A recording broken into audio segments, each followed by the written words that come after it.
14 निकाल सकते हैं, जिसमें कि मीजल्स या खसरा के बारे में अपन पढ़ेंगे। Shweta good morning, Dinesh ji good morning. लगभग 50% लोग शामिल हो जाएं। Good morning sir. सर पुरानी बुक वाले। गुड मॉर्निंग धीरज कुमार। बी पुरानी बुक में पेज नंबर 20 और नई बुक में पेज नंबर 14 हाँ, ये निकाल दे। उसमें मीजल्स के बारे में जो नई बुक में और भी कमेंट्स शामिल हुए हैं उसको अपन देखेंगे और पुरानी बुक में जो है उसका डिस्क्रिप्शन करेंगे। नमस्ते सर जी। 50% सर। नमस्ते जी। Good morning sir. सर ये जो पुरानी बुक से है इसका सिलेबस आएगा या नई बुक से निकालेंगे सर क्वेश्चन पेपर? पुरानी बुक से और नई बुक से में सर कितने चैप्टर होंगे? थोड़ी सी पुरानी बुक और नई बुक एक जैसी है, थोड़ा सा नई बुक में अमेंडेड किया गया है कुछ दवाइयों को, कुछ बीमारियों को, तो नई बुक से ज्यादा आने के चांस है नई बुक से। पुरानी बुक्स में 80% 90% आएगा, केवल 10% इसमें से शामिल किया गया, तो वो दोनों ही बुक्स कर सकते हैं। इसमें कुछ डायग्राम वगैरह भी दिए हुए हैं, इसी कारण अपन इससे पढ़ा रहे हैं। सर हमारे पास तो पुरानी बुक्स है, हमने पुरानी मंगवा लिए थे, तो अभी से ज्यादा लोग शामिल हो गए, इसलिए अपन शुरू कर सकते हैं। क्योंकि सर नई बुक मंगाने के लिए आवश्यकता पड़ सकती है। नई बुक में जो 3-4 टॉपिक हमने बताए थे, हाँ अगर नई बुक मंगाने के लिए पढ़ना हो तो मंगवा। नई बुक मिल जाएगा आपके सेंटर पर मिल जाएगा सर? अरे नहीं है सर नई बुक सेंटर पे। सर जो नए लोग हैं उनके लिए नया बुक मिलना चाहिए, क्योंकि पुराना बुक ही उनके लिए। अभी क्लास चलने दीजिए आप, ठीक है? लास्ट में बुक की बात किया करिए। कोई बात नहीं। ये जो नए टॉपिक शामिल हुए हैं, एनीमिया, थायराइड, डायबिटीज और नी जॉइंट पेन, ये इसमें नई बुक में 4 शामिल हुए हैं और जो हम पढ़ा देते हैं। इसलिए नई बुक अगर मंगा लें तो ये 4 टॉपिक अलग से मिल जाएंगे कमेंट्स, एनीमिया, थायराइड, डायबिटीज और नी जॉइंट पेन। बाकी पुरानी बुक जैसा ही है, अगर उनमें से कुछ आ गया तो फिर वो रिस्की हो जाएगा, इसलिए नई बुक सेंटर से मंगवा लें तो बेहतर होगा। और अब अपन जो है वो मीजल्स की शुरुआत करते हैं। ये भी एक इन्फेक्टेड वायरल डिसीज है और इसी को अपन खसरा कहते हैं। और जिन लोगों के माइक म्यूट नहीं है वो म्यूट कर लें, फिर अपन शुरू करेंगे। आज का टॉपिक अपना जो है वो मीजल्स है, जो कि सबसे ज्यादा बच्चों में होती है और ये चिकन पॉक्स और स्मॉल पॉक्स से अलग है। चिकन पॉक्स और स्मॉल पॉक्स अपने भारतवर्ष में लगभग 80 के दशक तक रहा और उसके बाद ये विदा हो गया। यहाँ आप स्मॉल पॉक्स और चिकन पॉक्स के बहुत ही रेयर केस देखने को मिलते हैं जो फैलते नहीं है, क्योंकि उसका टीका जो लगा दिया जाता है बचपन में, तो उससे पूरी इम्यूनिटी हो गई है और डिसीज लोड नहीं है। डिसीज लोड या बीमारी का दबाव वो दबाव कहलाता है जब multiple patients are suffering from the one type of diseases and infected here to there. बहुत सारे लोग अगर एक ही बीमारी से पीड़ित रहते हैं और अपने आसपास के लोगों को फैलाते रहते हैं तो वो कहलाता है डिसीज लोड। और जैसे कि अभी कोरोना में बहुत ज्यादा लोड पड़ा और ऐसे लोड के कारण जो वर्कर्स हैं वो काम नहीं कर पाते और उनको भी इसी बीमारी हो जाती है, तो फिर वर्कर की कमी हो जाती है, जिसको अपन जमीनी कार्यकर्ता कहते हैं। और ऐसे में डिसीज लोड बढ़ता है तो मरने वालों की संख्या, बीमार होने वाले व्यक्तियों की संख्या और विकलांग होने वाले व्यक्तियों की संख्या में इजाफा हो जाता है। परंतु स्मॉल पॉक्स और जो चिकन पॉक्स है उसके टीके बचपन में लगा दिए जाते हैं, तो इसी कारण ये बीमारी अब यहाँ से 78 के दशक से के बाद खत्म हो गई। परंतु जो छोटे मोटे दाने आ जाते हैं अभी भी वो मीजल्स के कारण आते हैं। और वो मीजल्स को व्यक्ति स्मॉल पॉक्स, चिकन पॉक्स समझने लगता है। हालांकि ट्रीटमेंट इसका बिल्कुल एक जैसा ही रहता है जैसा कि अपन ने चिकन पॉक्स में पढ़े, परंतु उसमें अंतर थोड़ा बहुत रहता है। जो अभी एक डायग्राम है, इसकी फोटो खींच के हम ग्रुप में डालेंगे, जो उसमें देख सकते हैं किस तरह के दाने आते हैं बच्चे को मीजल्स में। तो अगर ऐसा कोई मीजल्स या खसरा का रोगी आता है तो उसको किस तरह पहचानेंगे, उसको अपन धीरे धीरे पढ़ते हैं। सबसे पहले इसका इंट्रोडक्शन देखें। खसरा छोटे बच्चों में देखा जाने वाला एक वायरल इन्फेक्शन है और छोटे बच्चों के लिए गंभीर और घातक भी हो सकता है, क्योंकि ये दाने अगर बढ़ते चले जाते हैं तो उसका इम्यून पावर बच्चे का जो है वो गिरता चला जाता है। इसी की एक और बीमारी आती है रूबेला। ये खसरा जैसा ही होता है, परंतु अपने भारत में रूबेला के बहुत रेयर केस इधर पश्चिम बंगाल, कलकत्ता साइड देखे जाते हैं रूबेला के। बाकी स्टेट इससे सुरक्षित रहते हैं। बाकी स्टेट जहाँ पर गर्मी ज्यादा पड़ती है वहां पर मीजल्स की बीमारी गर्मी के दिनों में हो जाती है। जैसे कि यूपी, बिहार, यहाँ पर जो है क्राउडेड बहुत ज्यादा, गर्मी के साथ साथ क्राउड, यानी कि कम जगह में ज्यादा लोग रहना, वो क्राउड कहलाता है। जैसे मध्य प्रदेश की जनसंख्या भी 5 करोड़ से ऊपर है, परंतु यहाँ डेंसिटी इतनी नहीं है। लोगों के पास जगह है, जमीन है, तो वो दूर दूर रहते हैं। परंतु यूपी, बिहार में कम जगह में ज्यादा लोग रहते हैं, तो उसमें इन्फेक्शन, गर्मी ये सब बढ़ती है, जिससे ये बीमारी होने के चांसेस रहते हैं। साथ ही साथ हाइजीन की कमी, साफ सफाई की कमी और अवेयरनेस ना हो पाने के कारण ये बीमारी बच्चों को होती है। इसका कारण देखते हैं। खसरा एक अत्यधिक संक्रामक बीमारी है जो पैरामिक्सो परिवार के मीजल्स नामक वायरस के कारण होती है। इसका नाम ही मीजल्स है। संक्रमित बच्चे या वयस्क के नाक और गले में जो वायरस है वो प्रजनन करता है। नाक और गले में इसलिए करता है क्योंकि ये दोनों पार्ट अपनी बॉडी के म्यूकस से पीड़ित, मतलब म्यूकस इसमें रहता है। साथ ही साथ ये पार्ट जो है वो ठंडे रहते हैं और ठंडे होने के कारण इन्हीं जगहों पे ये अपनी जनसंख्या को बढ़ाता है। फिर जब खसरा से पीड़ित कोई व्यक्ति खांसता है या छींकता है या बात करता है बिल्कुल पास में जाके, तो संक्रमित बूंदें हवा में चली जाती है, जो ड्रॉपलेट इन्फेक्शन करने पड़े। ऐसे व्यक्ति के नाक और गले में ये प्रजनन करके और अपनी संख्या बढ़ाता है। नंबर ऑफ इन्फेक्शन या वायरस जब रहेगा और ऐसा व्यक्ति या बच्चा किसी क्राउडेड पार्ट में, जैसे कि मेले, बाजार, बस या ट्रेन में सफर करते हुए खांसता, छींकता है या पास में मुंह ले जाके बोलता है, तब ऐसे में ये संक्रमित जो संक्रमण है वो एक से दूसरे बच्चों में चला जाता है, एक से दूसरे व्यक्तियों में चला जाता है। ज्यादातर सभी माँ बाप को अपने बच्चे बहुत प्यारे रहते हैं और रहना भी चाहिए, परंतु हमने अक्सर देखे कि वो बिल्कुल उनको इस तरह मुंह लगा के प्यार करते हैं। एक आध गाल में पप्पी ले लेना या उसके चूम लेना एक अलग बात है, परंतु यदि बच्चे को किसी प्रकार का संक्रमण है या स्वयं को खुद को संक्रमण है जो इनविजिबल है, इनविजिबल मतलब कि जो देखा नहीं जा सकता, ऐसे में वो इन्फेक्शन बच्चे से आप में या आपसे बच्चे में जा सकता है। तो बच्चों को प्यार जरूर करें, मगर इस बात का ध्यान रखें कि कोई संक्रमण एक दूसरे से स्प्रेड ना हो। अधिकतर जब कहीं बाहर घूमकर, ड्यूटी कर कर, कुछ बिजनेस अगर जो लोग करते हैं, क्लिनिक जो लोग करते हैं, क्लिनिक में अपन जानते हैं कि मल्टीपल पेशेंट आते हैं और हम उन रोगों से, उन पेशेंट से होने वाले रोगों से जाने अनजाने इन्फेक्टेड हो जाते हैं। ऐसे में हम जब घर जाते हैं, घर जाके बच्चों को प्यार करते हैं, तो इस बात का ध्यान रखें पहले आप अपने हाथ मुंह धो लें और जिन लोगों की मेल में मूछें रहती हैं तो उनको साफ कर लें, क्योंकि वो फिल्टर का काम करती है। जिन लोगों के घने बाल रहते हैं तो घने बाल फिल्टर में उसमें जम जाते हैं और इन्फेक्शन दिखाई नहीं देते, बहुत फाइन रहते हैं, फिर वो बच्चों में जाने के चांसेस रहते हैं।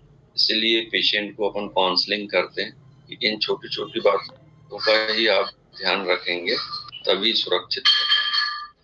ड्रॉपलेट इन्फेक्शन के द्वारा फैलने वाला ये रोग है जहां अन्य लोग उन्हें सांस लेने से अंदर ले जाते हैं। संक्रमित बूंदें सतह पर भी उतर सकती, जहां वे कई घंटों तक सक्रिय और एक्टिव रहती हैं। सतह पर उतरने का मतलब है कि जैसे आप किसी ऑफिस में या क्लिनिक पे या किसी हॉस्पिटल में जाते हैं और वहां पर जो दरवाजों का हैंडल रहता है उसको पकड़ के खोलते हैं। दरवाजों के हैंडल में हो सकता है कि किसी प्रकार का इन्फेक्शन हो, या वेटिंग रूम में आप बैठे हुए हैं और उसके पहले कोई ऐसा व्यक्ति बैठ के गया है जिसको इन्फेक्शन था, या दीवार में जो इन्फेक्शन था, तो वो आपके शरीर में, कपड़ों में, बाल में, मूंछों में ये लग सकता है। और उसके बाद जब अपन किसी बच्चे के संपर्क में आते हैं फिर वो संक्रमण उसको जा सकता है। तो ये बहुत छोटी छोटी फाइन बातें रहती हैं पर ध्यान देने योग्य रहती हैं। बसों में बैठते हैं, एक के बाद दूसरी सवारी आती, तीसरी सवारी आती, कौन सा व्यक्ति क्या इन्फेक्शन लेके बैठा है, एक्जिमा का, इसका उसका, ट्यूबरकुलोसिस का, तो वो जरा सोचने वाली बात रहती है। इसी कारण ड्रॉपलेट इन्फेक्शन पे बहुत ज्यादा जोर दिया जाता है। ड्रॉपलेट इन्फेक्शन के कारण ही जो है वो बीमारियां फैलती हैं। संचारण की विधि यानी कैसे फैलता है ये, छोटी छोटी ड्रॉपलेट की बूंदें हवा के जरिए संक्रमित व्यक्ति के नाक अथवा गले में सांस लेने के दौरान चली जाती है। और कभी कभी जो स्राव रहता है, कई लोगों को, बच्चों को देखे होंगे, सर्दी रहती पूरे टाइम, ऐसे बच्चों की नाक, गले, ये सब साफ सफाई रखना बहुत जरूरी रहता है।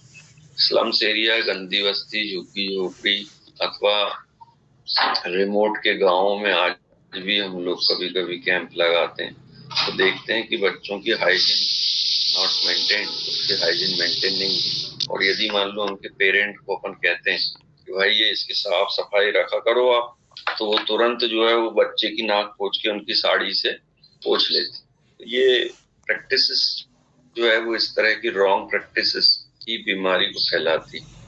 तो ये उनको काउंसलिंग करना जरूरी रहता है कि ये सब चीजें जो है वो आपको स्वस्थ नहीं रहने देंगे। इसमें देखते हैं अपन की किस तरह से कॉम्प्लिकेशन या जोखिम हो जाता है टीकाकरण रहित होना। सर आज का टॉपिक क्या है? मीजल्स के बच्चों को जो MMR का टीका लगता है, अरे बड़ी जल्दी पूछनी तुमने। आज का टॉपिक खसरा या मीजल्स। थोड़ा जल्दी ज्वाइन हो जाए करो, 9:15 बज गए हैं। तो आज का टॉपिक मीजल्स है, जो कि इन्फेक्शियस वायरल डिसीज के अंतर्गत अपन पढ़ रहे हैं। और इसकी श्रृंखला जो रहेगी वायरल की, वो अपन ने स्टार्टिंग में पढ़े, चिकन पॉक्स और मम्स, इसके बाद ये मीजल्स, मीजल के बाद सिफिलिस आ गई, सब वायरल डिसीजेस है। वायरल डिसीज का नॉलेज होना बहुत जरूरी रहता है। तो इसमें जो जोखिम रहता है टीकाकरण रहित रहना, यानी कोई बच्चा जिसको टीका नहीं लग पाया है तो वो उसको ज्यादा जोखिम रहता है। ठीक है। दूसरी, अंतरराष्ट्रीय स्तर पर यात्रा करना, यानी बहुत ज्यादा मात्रा में इधर उधर जाना, आउट ऑफ, जैसे स्पोर्ट्स में बच्चे देखते हैं अपन कि कोई स्पोर्ट्स है, रनिंग का है, बैडमिंटन है, इसमें एक स्कूल से दूसरे स्कूल से तक जाते हैं या एक स्टेट से दूसरे स्टेट खेलने जाते हैं।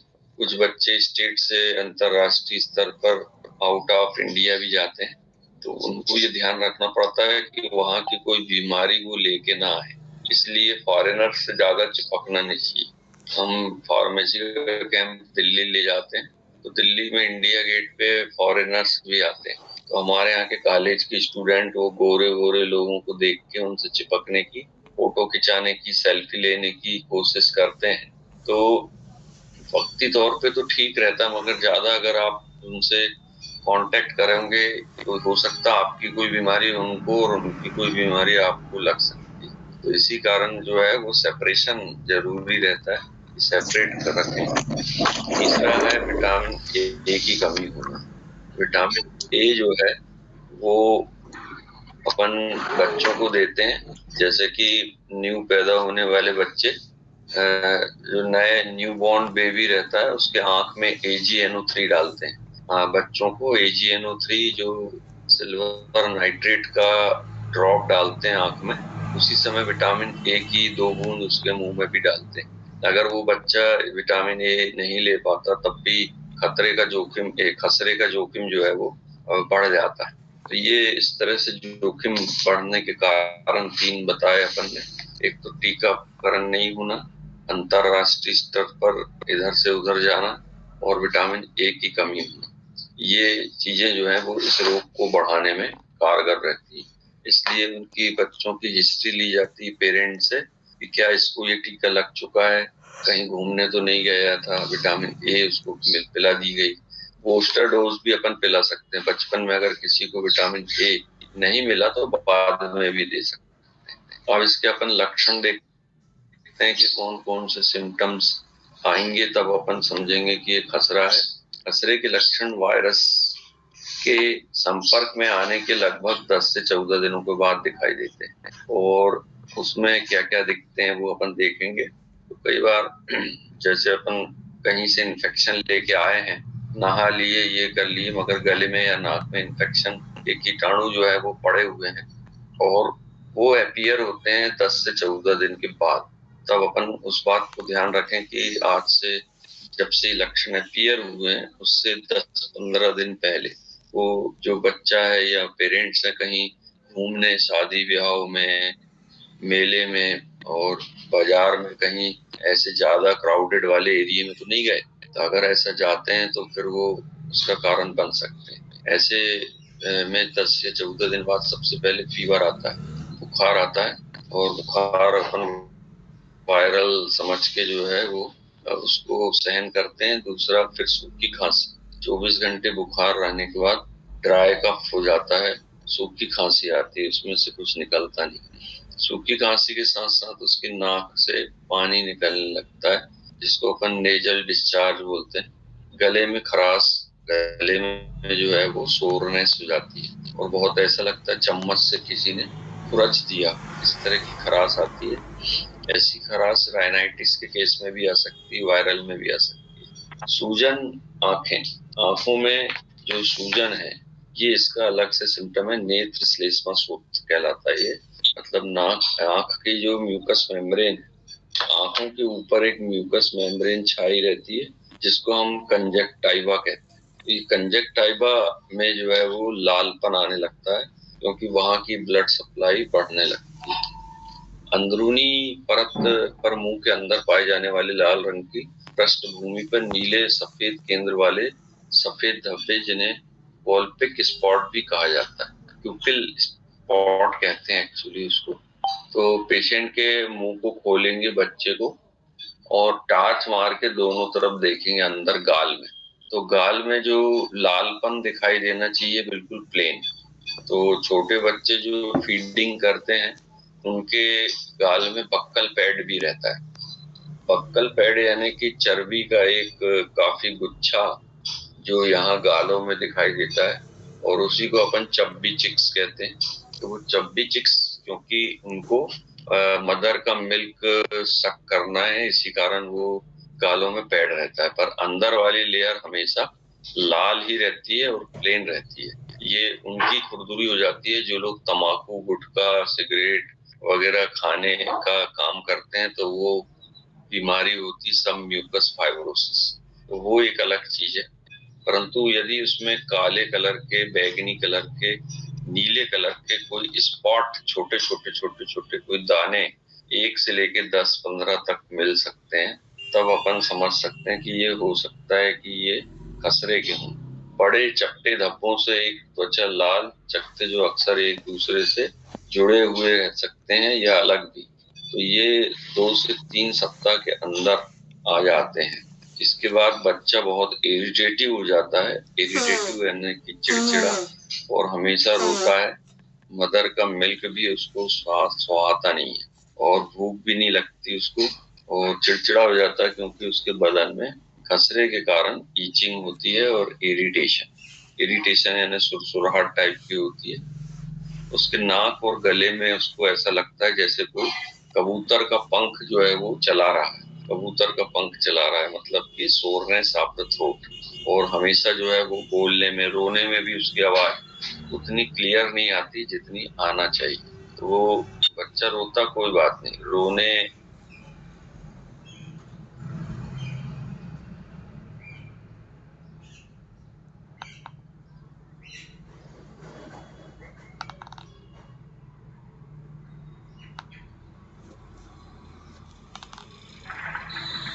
की आवाज आ रही है? यस सर, यस सर, आ रही है। बीच में स्टॉप हो गई थी।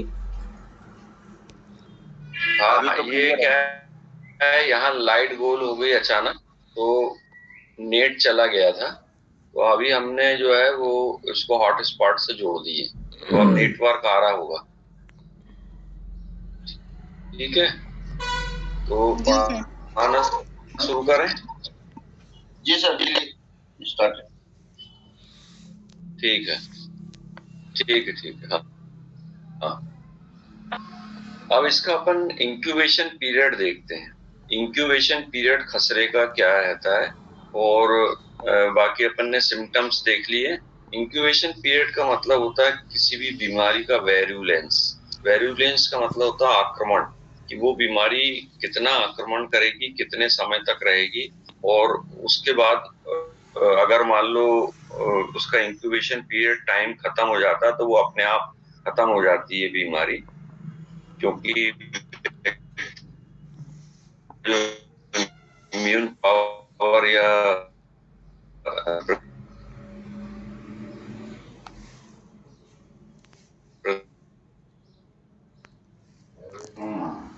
प्रतिरोधक क्षमता रहती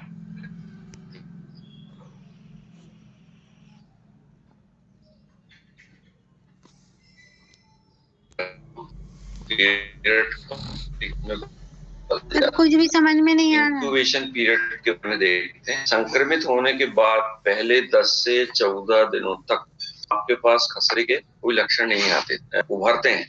हाँ, आवाज कटेगी कि नेट चला गया है, और उसको हॉटस्पॉट साउंड हमने पूरा कर दिया। इंक्यूबेशन पीरियड यानी कि उस बीमारी के लक्षण उभरने के बाद क्या आ रही होगी।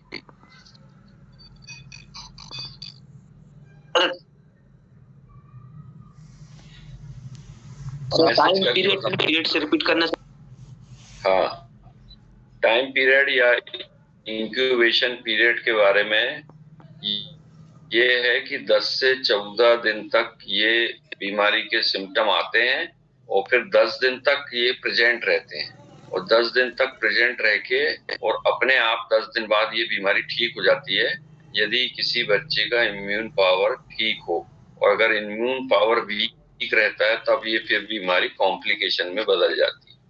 खसरा आमतौर पर हल्के से मध्यम बुखार के साथ शुरू होता है।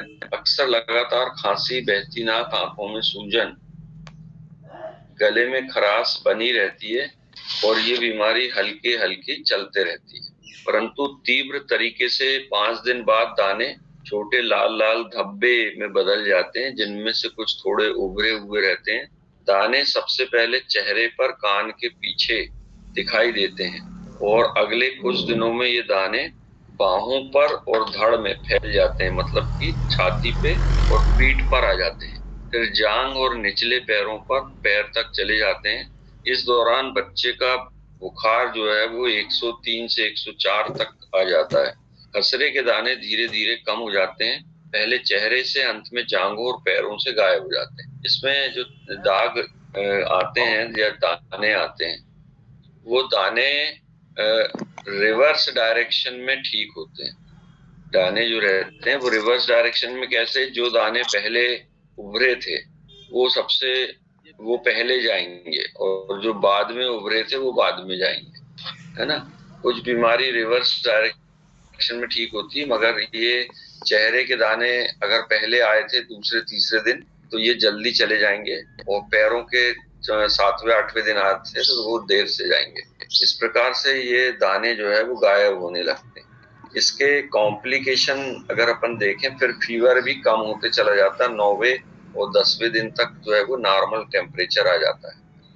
जटिलताएं या इसका वो देखें अपन, कॉम्प्लिकेशन क्या हो सकते हैं, तो कान में इन्फेक्शन हो सकता है इसके कारण, ब्रोंकाइटिस और लैरिंजाइटिस, आवाज जो है वो बैठ सकती है, ब्रोंकाइटिस यानी कि लंग्स में जो है वो सूजन आ सकती है। निमोनिया, बच्चों में निमोनिया भी होने के चांसेस रहते हैं। एनसेफेलाइटिस यानी ब्रेन में जो है वो सूजन आ सकती है ब्रेन में, जिसके कारण बच्चा ज्यादा सोता है या बेहोश भी हो सकता है। गर्भावस्था के समय यदि किसी माता को मीजल्स होती है तो उसको बच्चे की दूसरे चौथे महीने में अगर है तो बच्चे की मृत्यु अथवा अबॉर्शन भी होने के चांसेस है। इसकी जांच जो है वो लक्षणों के आधार पर कराई जाती है कि सिम्टम्स के ऊपर जांच कराने की जरूरत रहती है। तो इसमें खून की जांच कराते हैं तो WBC की मात्रा बढ़ी हुई पाई जा सकती है। इओसिनोफिल्स और न्यूट्रोफिल्स की मात्रा भी बढ़ी हुई पाई जा सकती है। परंतु इसका स्वैब टेस्ट जरूरी होता है, जिसमें एक डंडी में एक कॉटन लेके और उसके माउथ से और नोज से सीक्रेशन को निकाला जाता है और निकाल के स्लाइड बना के उसका टेस्ट किया जाता है। उपचार, एक स्थापित खसरा संक्रमण के लिए ट्रीटमेंट देखते हैं अपन। विशिष्ट उपचार नहीं है, हालांकि वायरस के संपर्क में आने वाले व्यक्ति, कमजोर व्यक्तियों की सुरक्षा के लिए उपाय किया जा सकते हैं, जैसे कि उसकी फिजिकल एक्टिविटीज को रोक देते हैं और पूर्ण आराम की जरूरत रहती है। बिस्तर पे लिटा देते हैं पेशेंट को, कहते हैं भाई आराम करो। बुखार और पसीने से तरल पदार्थ की कमी को पूरा करने के लिए फलों का रस या हर्बल जूसेस, हर्बल चाय इस टाइप के देते हैं। दूध चाय बना के देते हैं जिसमें दूध की मात्रा ज्यादा रहती है और चाय की पत्ती कम डाली जाती है, वो दूध चाय कहलाती है। खांसी और गले में खराश से राहत पाने के लिए जो अपन ये देते हैं सिरप, ब्रांकोडायलेटर अथवा काफी कफ सिरप, जो इतने भी अपने पास रहते हैं। अगर पेशेंट डायबिटिक है तो एलेक्स नाम का सिरप आता है, और नहीं तो बच्चों के केस में चेरी कॉफ करके एक सिरप आता है, CHARICOF, चेरी कॉफ। ये बच्चों के ड्रॉप में भी आता है और सिरप उसमें भी चम्मच से भी दे सकते हैं, और उसकी मात्रा रहती है वजन के अनुसार। बच्चों को जितनी भी दवाई दी जाती है उसकी उम्र और वजन के अनुसार ही देना चाहिए। तो चेरी कॉफ सिरप है और बच्चे की उम्र 10 साल के अंदर है, वो हाफ टी स्पून फुल 3 बार दे सकते हैं, जिससे उसकी खांसी रुक जाए। परंतु यदि कफ सिरप दे रहे हैं तो फिर इसको सिट्रजिन या लेवोसिट्रजिन इस प्रकार की CPM की कोई भी टैबलेट प्रिस्क्राइब नहीं करते, क्योंकि उस सिरप में ही सिट्रजिन रहता है। त्वचा को साफ रखते हैं, और एंटी हिस्टामिनिक के लिए अपन जो, अगर बड़ा कोई व्यक्ति है और कफ सिरप नहीं दे रहे हैं तो टैबलेट सिट्रजिन दे सकते हैं। फेनॉर्गन का इस्तेमाल उसी समय करते हैं जब बच्चा बहुत ज्यादा इरिटेट हो, चिड़चिड़ा हो, बेचैनी से पीड़ित हो, एडल्ट हो या बच्चा हो, तब फेनॉर्गन का इस्तेमाल कर सकते हैं। एंटीबायोटिक, पहले एंटीपायरेटिक देख लें अपन। एंटीपायरेटिक में पैरासीटामोल कंटेंट की जो भी टैबलेट्स हैं उनको दी जा सकती है। कॉम्बिफेन सिरप या पैरासीटामोल सिरप जो आते हैं वो बच्चों को बुखार उतारने के लिए दिया जा सकता है। लोशन बाहरी त्वचा पे लगाने के लिए लैक्टोकैलामाइन लोशन का उपयोग कर सकते हैं। और एंटीबायोटिक दवाइयां ज्यादातर ऐसे केस में नहीं देते, क्योंकि उससे बच्चे को ज्यादा राहत नहीं मिलती। पर यदि मान लो आपको ऐसा लगता है कि इसका इम्यून रिस्पॉन्स कम है, तो इसमें जो एमॉक्सिसिलिन कंटेंट के वो रहते हैं एंटीबायोटिक, वो दे सकते हैं। ये सॉफ्ट टिश्यू इंजुरीज में हेल्प करते हैं। इसमें एमॉक्सिसिलिन और एजिथ्रोमाइसिन ये दोनों दे सकते हैं, जो म्यूकस मेम्ब्रेन और स्किन पे भी वो करते हैं, इफेक्ट करते हैं। बाकी ट्रीटमेंट उसका सिम्टोमेटिक रहता है। इसके बाद इसका डेक्सामेथासोन या डेक्सोना अगर देना चाहें तो इस केस में डेक्सोना दे सकते हैं, मगर उसकी डोज जो है वो 5 mg से ज्यादा न रखें। 5 mg डेक्सोना सुबह और 5 mg डेक्सोना शाम को, केवल 3 दिन के लिए दिया जाता है। डेक्सोना 0.8 व्यक्ति का इम्यून पावर को उस समय तक, आप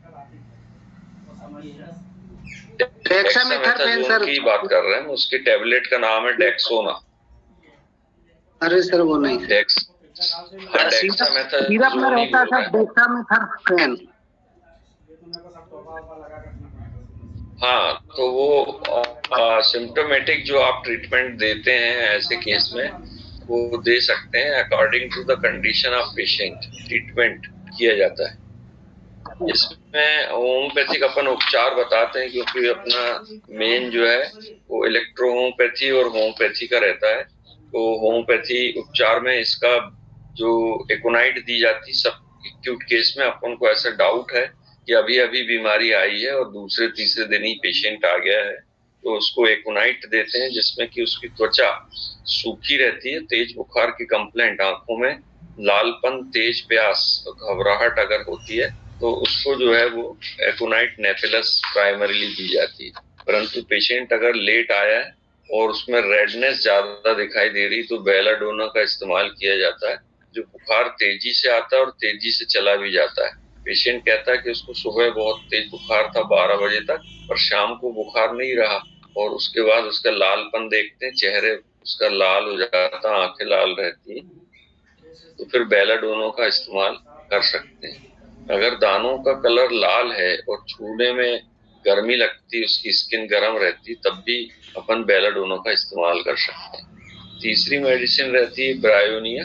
ये बेलाडोना 30 और 200 पोटेंसी में 2 से 4 बार उसकी जो गोली रहती है ग्लोबुल्स, उसको 2 से 4 बार देके और ठीक कर सकते हैं। ब्रायोनिया नेक्स्ट मेडिसिन जो है वो कफ की प्रॉब्लम को ठीक करती है। ऐसे दाने जो धीरे धीरे आते हैं, छाती में खांसी का फीलिंग होती है, खांसने पर व्यक्ति के सिर में भी दर्द होने लगता है। वो बोलता है कि मैं खांसता हूँ तो बहुत ज्यादा भारीपन लगता है और सीने में दर्द होता है। अक्सर बुखार के साथ ठंड और कपकपी अगर आती है और खांसी की कंप्लेंट है, उसकी सूखी खांसी की, तो ब्रायोनिया की 30 और 200 मात्रा में उसको देके ठीक किया जा सकता है। यूफ्रेसिया जो मेडिसिन है वो जब बेसिकली यूआरटीआई की है, अपर रेस्पिरेटरी ट्रैक्ट इन्फेक्शन अगर किसी को हो जाता है, गले में नाक में इन्फेक्शन होता है, तो उसकी दवाई है यूफ्रेसिया। यूफ्रेसिया को कहते हैं कि एलियम सीपा की क्रॉनिक है। एलियम सीपा जो मेडिसिन है वो सर्दी की दवाई है, और ये सर्दी की दवाई अगर एलियम सीपा से ठीक नहीं होती तो फिर यूफ्रेसिया का इस्तेमाल किया जाता है। इसमें पेशेंट के सिम्टम रहते हैं कि बहुत ज्यादा छींक आती है उसको, और आंखें सूजी हुई रहती है, और वो लाइट में जाने में डरता है, कभी भी जैसे प्रकाश है और अंधेरे कमरे में रहना चाहता है, दिन में बाहर नहीं निकलता और लाइट भी बंद करके अंधेरे में ही रहना चाहता है। आंखों में जलन की कंप्लेंट के साथ साथ नाक में पानी जो निकलता है वो एक्रीड रहता है, यानी कि नाक से जहां जहां बहेगा तो वो जलन और दर्द महसूस करता है। बुखार होने के बाद तेज सिर दर्द भी उसको हो सकता है। व्यक्ति को ठंड लगती है, गर्मी से बदतर महसूस करता है और अंधेरे कमरे में रहना पसंद करता है। तब अपन यूफ्रेसिया नामक टेबलेट का इस्तेमाल 30 और 200 पोटेंसी में दिन में 3-4 बार करते हैं। इसकी स्पेलिंग ई से शुरू होती है, यूफ्रेसिया की, EUPRSHA, यूफ्रेसिया। इसके बाद पल्सेटिल्ला जो मेडिसिन रहती है, पल्सेटिल्ला मेडिसिन ज्यादातर फीमेल को प्रिस्क्राइब करते हैं, परंतु दवाई कभी भी मेल फीमेल में जो है वो अंतर नहीं करती। पर पल्सेटिल्ला के साथ इसलिए ऐसा होता है क्योंकि पल्सेटिल्ला जो है वो मेडिसिन ऐसे रोगियों को दी जाती है जो सिंपैथेटिक होते हैं, उनसे अपन बात करते हैं, उनके प्रति संवेदना व्यक्त करते हैं तो वो रोने लगते हैं, और पूरी घर की, सास की, जेठानी की सब बातें जो है वो अपन को उगल देते हैं कि ये ऐसा करता है, ये ऐसा करता है, सिंपैथेटिक। वो चाहता है कि अपन उससे सिंपैथी बनाए, तब ऐसे में पल्सेटिल्ला दिया जाता है।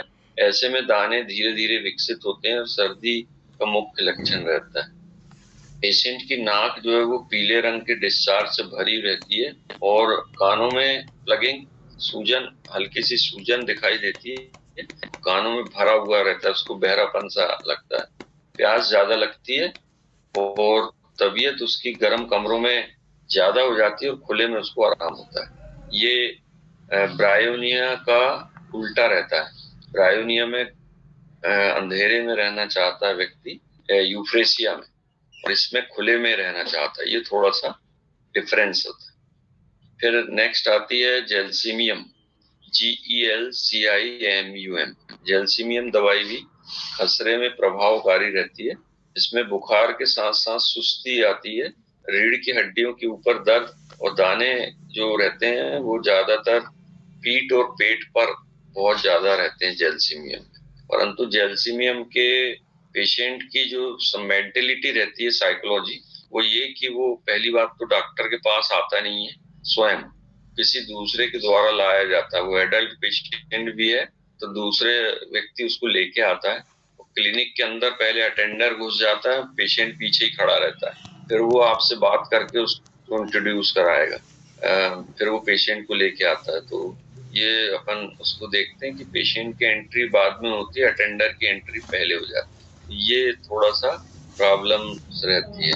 हाँ, ये ट्रीटमेंट जो है वो कितने दिन तक चलना है, हमें सलोरिया जी पूछ रहे हैं। इसमें सभी ट्रीटमेंट जो है एक हफ्ते की दवाइयाँ रहती है, ये 1 वीक का, क्योंकि इंक्यूबेशन पीरियड ही उसका 10 दिन का रहता है। इसी कारण अपन 1 हफ्ते तक सभी दवाइयाँ दिन में 2 या 3 बार देखने का उसको रिपीट बोलते हैं कि 1 हफ्ते बाद यदि वो ठीक भी आए तो आकर बताए, ताकि अपन उस मेडिसिन को प्रूव कर सके कि हाँ ये दवाइयाँ जो है वो इसके लिए थी। और अगर नहीं ठीक होता तो भी आके बताए कि उसको आराम नहीं हुआ। ये जरूरी रहता है पेशेंट को बताने के लिए, तो अपन फिर दूसरी दवाई ट्राई करते हैं। ज्यादातर ऐसा फिर मरीज क्या दूसरे डॉक्टर के पास चला जाता है और अपना केस जो है वो वहीं पे ब्लाइंड हो जाता है, पता नहीं चलता। फिर जब कभी दोबारा आता मरीज तब अपन उसकी हिस्ट्री लेते हैं कि भाई तुम कितने दिन पहले ये हुआ था, तुमने आके बताया नहीं। फिर वो बोलता है कि मैं तो ठीक हो गया था सर, मैं तो काम में लग गया था, ये कर दिया था। ये सब फिर बातें होती हैं। तो कभी पेशेंट हो तो इस तरह से काउंसलिंग करके उसको बताते हैं कि आके जरूर बताए। और लास्ट मेडिसिन है रस्टॉक्स। रस्टॉक्स कॉन्ट्रेट्रियन इसका फुल फॉर्म है, परंतु मार्केट में RHUS रस्टॉक्स नाम से दवाइयाँ रहती है। ये अत्यधिक खुजली वाले दाने जो रहते हैं उनमें ये मेडिसिन खाया जाता है। जब पेशेंट कंप्लेंट करे कि दाने तो लाल हैं या पनीले दाने रहते हैं पर खुजली ज्यादा होती है, इसमें व्यक्ति को बहुत ज्यादा बेचैनी और उठने में परेशानी होती है, सो के लेट उठता है और गति करने में उसको एग्रावेशन होता है। कभी भी मूवमेंट करेगा तो बीमारी बढ़ जाएगी। सभी मांसपेशियों में जकड़न महसूस होती है। रस्टॉक्स अपन ने ज्वाइंट पेन में भी पढ़े थे। व्यक्ति को बुखार के साथ ठंड लगती है और इसका जो असर है वो पैरों में और हाथों में ज्यादा दाने उभरते हैं। हाथ और पैर में ज्यादा दाने उभरते हैं और पेशेंट मूव करने से जो है वो परेशान हो जाता है, एक जगह बैठा रहना चाहता है। तो ये मीजल्स के बारे में अपन ने बताया, खासकर बच्चों की बीमारी। अब इससे संबंधित कोई क्वेश्चन हो तो पूछ लें, फिर इसके बाद अपन खत्म करेंगे क्योंकि नेट भी नहीं आ रहा है। सर किसी को वैक्सीन लगने के बाद भी क्या हो सकता है मीजल्स? हाँ, किसी बच्चे को वैक्सीन लगने के बाद भी मीजल्स हो सकता है, क्योंकि मीजल्स का वेरुलेंस अगर ज्यादा है तब वो उसको दोबारा भी प्रभावित कर सकता है, चाहे वैक्सीन लगी हो या नहीं लगी हो। अगर उसका इम्यून पावर कमजोर है तो वैक्सीन का भी ज्यादा प्रभाव नहीं होता। तो वैक्सीन दोबारा भी लगना चाहिए कि सर उनको? उसका जो बूस्टर डोज रहता है वो बूस्टर डोज भी कंप्लीट करना चाहिए। एक रहता है प्राइमरी डोज जो 4-5 महीने तक लगता है, उसके बाद बूस्टर डोज शुरू हो जाते हैं। जी सर, थैंक यू। हाँ, बोलिए राजपूत जी। हेलो, टीका कब लगता है सर इसका MMR का? क्या MMR का पहला टीका सर कब लगता है बच्चे का? हाँ, वो MMR का जैसे अपन फुल फॉर्म जानते हैं, मम्स, मीजल्स और रूबेला। तो यही टीका जो है वो उसको वैक्सीनेशन के लिए बचाता है और ये तीसरे महीने में उसको लगाया जाता है। तीसरे से 5वें महीने के बीच में, तीसरे महीने से शुरू होता है। जो जांग के बच्चों को कभी भी टीके जो है वो जांग के फ्रंट पार्ट में लगाते हैं, उसको हाथ में या पीछे पोंपों पे नहीं लगाते, उसको सामने जांग के सामने लगाते हैं। शैल मंसूरी क्या पूछ रही हैं? जो केलामाइन लोशन क्रीम लगाते हैं तो वो डे में लगाते हैं, अगर सनलाइट का साइड इफेक्ट हो तो उससे?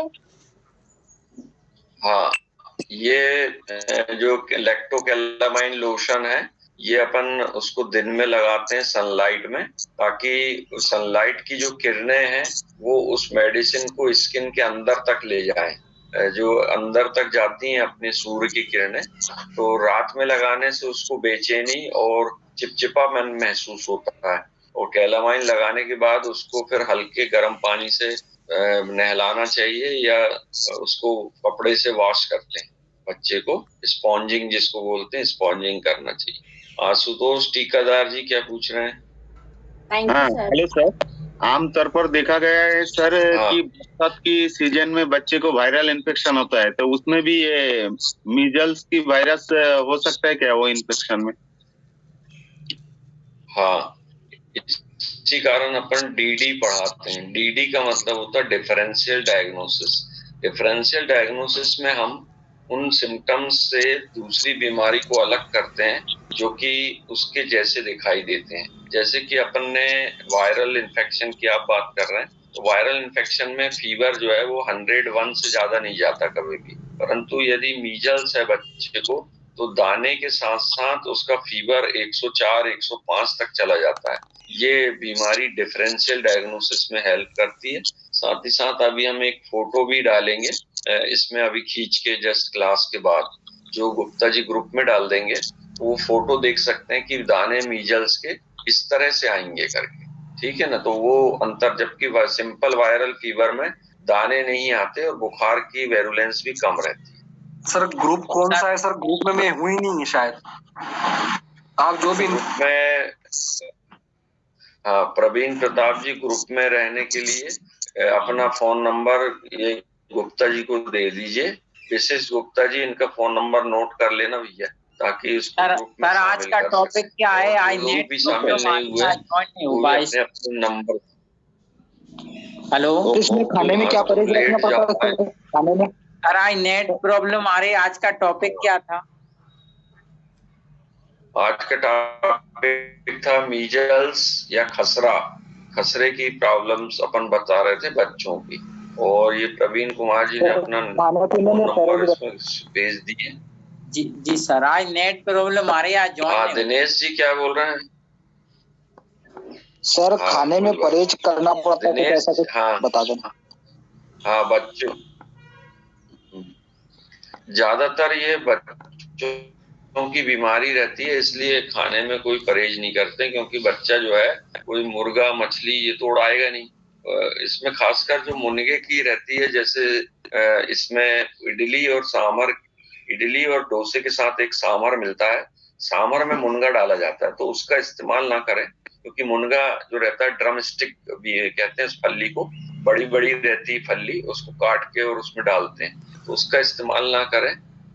और कटहल, सूरन, जो खुजली वाली चीजें, अरबी के पत्ते बेसन लगा के खाते हैं, और अरबी की जो बड़ी वाली गांठ रहती है उसको घुइयां भी कहते हैं कई जगह, तो वो उनको खाने में परहेज रहता है, जो म्यूकस मेम्ब्रेन पे इफेक्ट करती है। सर जी विशेष तौर से खटाई का परहेज हो सकता है शायद, उनका परहेज रहता है। हाँ, खटाई का परहेज रहता है ना, क्योंकि सीक्रेशन बढ़ते हैं, तो खट्टी चीजें, इमली का पानी, अचार और नींबू से परहेज रहता है। दही वगैरह जो खट्टा रहता है उससे परहेज रहता है। हाँ, शर्मा जी क्या पूछ रहे हैं? जी सर, इसमें मंटोलाकास्ट या ग्लूकोंडाजोल का कोई रोल होता है क्या? जैसे बड़े लोगों में खतरा हुआ तो मंटोलाकास्ट दे सकते हैं, लीवोसेट्रिजिन मंटोलाकास्ट टैबलेट? हाँ, अगर आपने पहले कभी दिए हो और उससे ठीक हुआ है तो आप उसको दे सकते हैं। हमारी प्रैक्टिस में नहीं है तो इसलिए हम इसको नहीं बता पाते। जो कॉमन मेडिसिन रहती हैं उसी को अपन यूज कर सकते हैं। फिर मैं नेट नहीं था, क्लास यूज नहीं मतलब ज्वाइन नहीं कर पाया था, तो प्लीज सर थोड़ा सा सर बता दीजिए आज जो हुआ था, प्लीज थोड़ा सा अगर आप बता सकते हैं तो। नहीं, अब इतना डिटेल तो नहीं बता पाएंगे अपन, क्वेश्चन करते हैं, रिवीजन नहीं, तो इसलिए जो है वो रिकॉर्डिंग देख लीजिए, पेज नंबर 14 मीजल्स पढ़ाए थे अपन ने, खसरा, तो आप उसको ज्वाइन कर लेंगे, नहीं तो अपन जब रिपीट करते हैं ज्यादा उस समय कर सकते हैं। ठीक है सर, ठीक है। Hello sir, hello. हाँ बोलिए। हाँ सर, जो इसमें कम्युनिटी मेडिसिन में जो टॉपिक नए जोड़े गए हैं उनके नाम बता दीजिए, हम नोट कर लेंगे सर। हाँ, कम्युनिटी मेडिसिन में पुरानी बुक और नई बुक में थोड़ा जो अंतर है, और नई बुक में जो टॉपिक जोड़े हैं वो हैं एनीमिया, खून की कमी जिसको कहते हैं, थायराइड,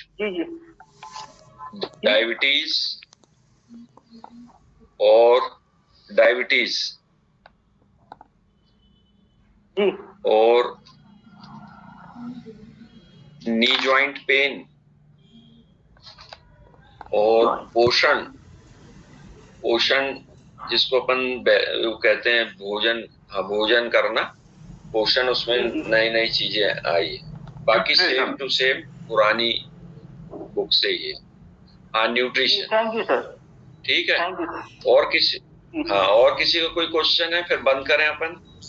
सर एग्जाम कब से है सर? एग्जाम सेंटर में हेलो करें। हाँ सर, ये अभी जो नया जुड़ा है अभी नया सिलेबस में आएगा क्या? हेलो, नहीं, बुक में आया है, सिलेबस तो वही हुई, सिलेबस वही है। बुक में, नई बुक में ये चीजें हैं जो सिलेबस में ऑलरेडी थी पर बुक में नहीं दे पाए थे, इसलिए अभी बुक में शामिल किया जी। ठीक है सर, जो आपने न्यू चैप्टर पढ़ाए, न्यू टॉपिक पढ़ाए, क्या वो एग्जाम में आएंगे सर? हमारे पास तो बुक भी नहीं है वो वाला। हेलो जी सर, ओके। हेलो सर, मेरा एक क्वेश्चन था सर। हमने पढ़ाए तो थे उसको। सर, जो आपने भी मीडियम का पढ़ाया है ये पेज नंबर 4 में है ना? हाँ बोलो डोलन। हाँ सर, मैं तो न्यू बैच की हूँ, सर मैं ये बोल रही थी। हाँ सर, ये बोल रही थी मैं तो न्यू बैच की हूँ, तो जो मेरे पास नए बुक है उससे चल जाएगा या फिर मेरे को भी पुराने बुक लेने पड़ेंगे? नहीं, आपको नई बुक ही चाहिए मैडम, आपको नई बुक ही प्रोवाइड किया गया है आप लोग की। Okay, thank you sir. Excuse me sir. Hello